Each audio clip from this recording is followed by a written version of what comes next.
One of the most frequent questions I'm asked is, what is this surface that I work on? I love it and I love to talk about it. So I'm going to share with you as I change out the old surface I've been using for about 4 years for a new one.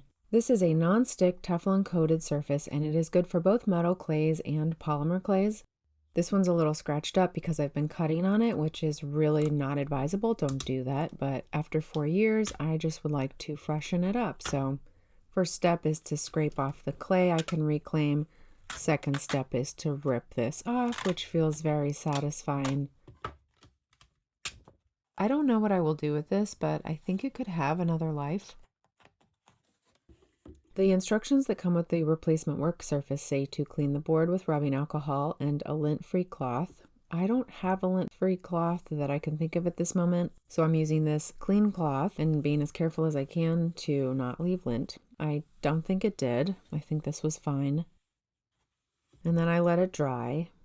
The hardest part was getting the backing layer released enough so I could grab it. And then I'm also following instructions. From here it says to peel back a 1/2 inch, place it down. I did this and then I checked to see if it was centered, and unfortunately you can see there's more on the bottom than the top, and this would bother me. I don't want to look at this every day, so I took the risk of pulling it off and repositioning it. And then I was happy with it.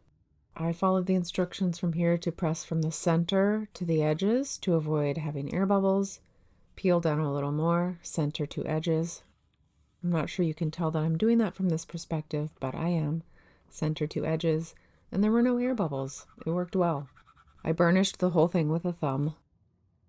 It's just a really smooth work surface that doesn't leave texture in the clay. And so you can see the full picture here. It's on little legs for easy moving around the desk.